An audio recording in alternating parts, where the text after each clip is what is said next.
hopefully be refining it and calibrating it for, for example, different stream sections or different subbasins around the lake. All right. One last thing I want to mention. So I've covered algal blooms. So as you're probably aware, and I wouldn't be surprised if I got questions on this regardless, just want to briefly mention it. So we've been studying measuring concentration of pCor in lakes. I was interviewed, journalists came out, visited me 2 days ago, and then just yesterday produced, News Channel 10 produced this little 2-minute video talking about what we've measured on Lake George and in Lake George sediments. And I wanted to clarify a few things. So first there, yes, we measured pCor. We measured pCor breakdown products in the sediments in the lake. These concentrations, I wouldn't say are astronomically high, right? But they were above the concentration at which there's the no effects detect concentration that the EPA has. From my perspective, I try to be very scientific about this, right? I view DFWI's job as to provide good data for you all, other organizations, to base your decisions around. I don't want to impart my opinion on what you should or shouldn't be doing. So I was quoted in this article as saying, like, I'm calling for a pause on application.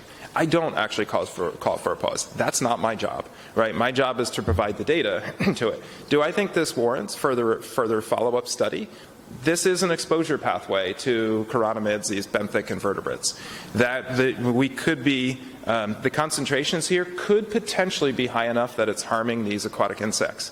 Does that mean you shouldn't be applying it? No, I'm never going to tell you that. That's a values decision, right? Science can say, okay, if you do this, here's a potential trade-off here. But I do think that pCor is part of a management strategy, right? Water resource managers need a lot of tools in the toolbox, and there are absolutely conditions on which pCor is the right solution to be applying to it. Whether or not that is for Lake George or not, that's up for all of you to decide. It's not my job to do it. That's why you guys get paid the big bucks. But anyway, I'll take any questions on that or anything on harmful algal blooms. But first, I want to thank, we've got a really great team at DFWI and on campus at RPI, so a lot of people have contributed to this research. And again, if you're ever interested, I encourage you to come by, visit DFWI, shoot me an email. Many people here have my email address. We've also got Jay Begley's our new site manager at DFWI, so he started in January. Absolutely great, tremendous human being. So we've got a really great team. And we've also benefited from the support of major funders from the LGA, the Park Commission, you all, Chautauqua Institution, NSF, DEC, etc. So I want to thank all of our sponsors for supporting all of our research. So thank you all. Awesome. This is really interesting. Thank you. Thanks.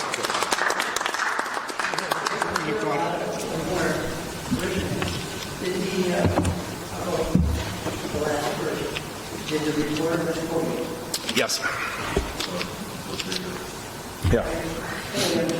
Yeah. So I didn't. I try to stay away. So she asked, like, what should we be doing about this? And I said, the Lake George Park Commission is the authority having jurisdiction. I am not. It's up to them to decide what is. And I said, there are times when pCor can be the correct tool, right? It's a tool in the toolbox.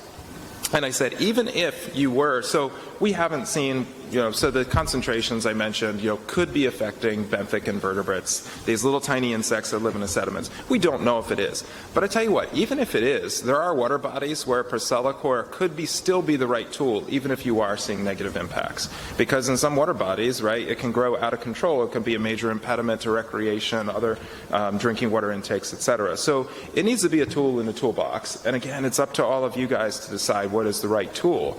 And that's where I would want to see, as a member of the community here, not now in a scientific role, what is the pathway? When will you use it, or when will you not use it? And that's the invasive species management plan and the Eurasian water milfoil management plan, right? So this is a tool in a toolbox, and it'd be great to understand when you want to use it and when you don't want to use it.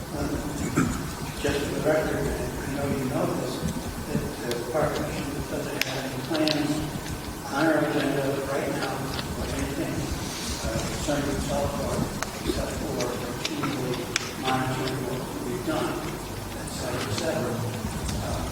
We don't really know where these spots are. Or should we take it out of work on Great. Thanks. Kevin? What's your take on the core samples and finding the derivatives 10 centimeters down? I mean, I know that boats can, when they did the application, could easily pick up some of the remnants of milfoil and put it out there a little deeper, but I don't understand how it could get down 10 centimeters in less than a year. Yeah, that's a great question. I can say the way it was done was good scientifically, right? It means like they were very careful in how they took the cores and sectioning those cores, and then it was sent to the Yukon lab, so it's an independent lab group with some blanks in there too, which came back, the blanks came back as 0, saying, okay, this isn't like a false detection. So what I think is happening potentially, so from my understanding, and I'm not a toxicologist, so recognize that, but pCor is what's called a lipophilic compound, so it doesn't dissolve in water very easily. It binds to organic matter very quickly. So the fact that it got it into the plants very quickly, out of the water column very quickly, is not surprising. And the fact that it was in the sediments isn't surprising to me. And its main breakdown mechanism, right, it breaks down very quickly in sunlight. But you get into the sediments, yeah, there's no sunlight, right?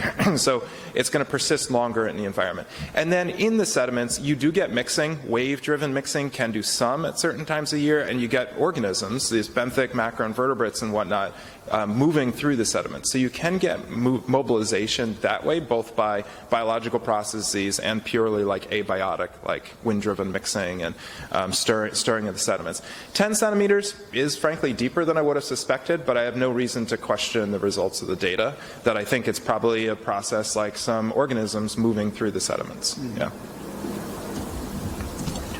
Kevin, the research that you're doing on nearshore toxic or potentially toxic algae, when will that be completed?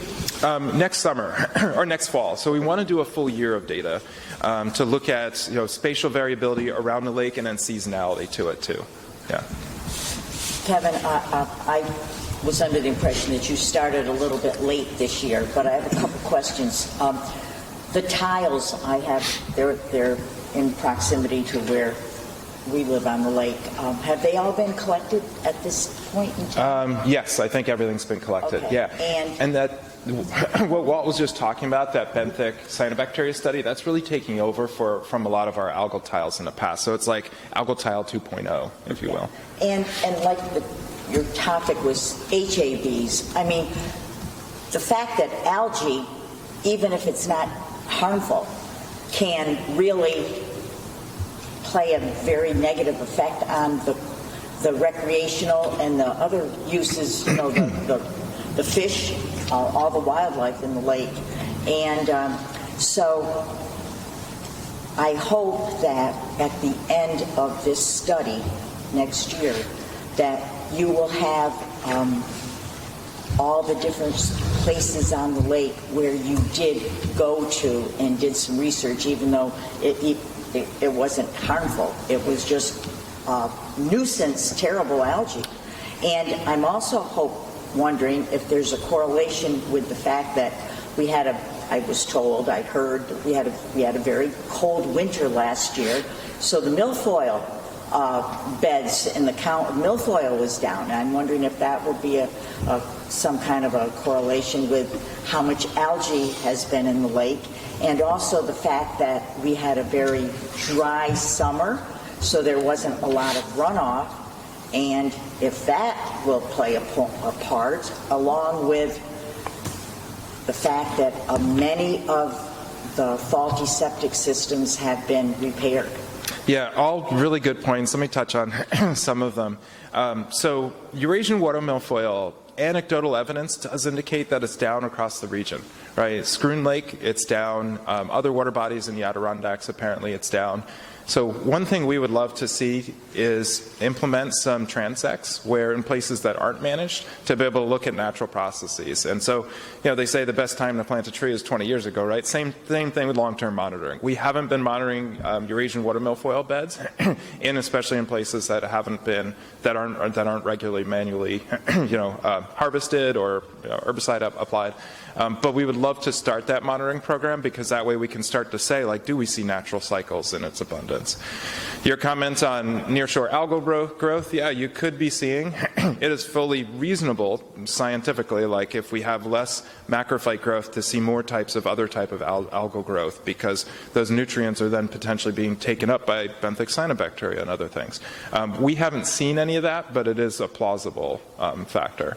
What were you going to? And will you be able to tell by the kind of algae that you find what was the nutrient that makes it proliferate? Yeah, no, unfortunately we can't. Yeah. And we do see a lot of site-to-site variability in the nearshore area that we can't explain based on the nutrient concentration sometimes. And it's like, what else is it? Is it substrate? How rocky the sediments are? Yeah. Probably. You know, how much sunlight there is? Yes, that's going to affect it too if you're, you know. So all of these factors really come together. So, and then we can also sometimes have pulsed nutrients come in with a storm event, right, that can settle into the sediments. And if we're sampling out there every month, let's say, or sometimes, you know, every 2 weeks, we might miss a lot of that in the lake. So our vertical profilers give us high frequency data, but we don't have those profilers everywhere. You know, we can't do that everywhere. The septic system impact. Yes, fixing septic systems will reduce nutrient loads in the long term. There's also going to be some transit time through the sediments, right? So you probably won't see an effect, a beneficial effect on water quality from that for a couple more years to come. It depends on how close was that septic bed to the lake, and then what's the soil characteristics like, how much groundwater is flowing through there. But there's studies that have found it can take 50 years, right, for the nutrients in the soils to transit through groundwater. Those pathways can be pretty slow. Yeah. So you guys, I think you did personally, now separating scientific hat from personal, I think what you did is the right thing. It's in the best interest of water quality. But the effects aren't going to be a short term, right? You're thinking about your grandchildren or great-grandchildren decades down the road and reducing those phosphorus loads.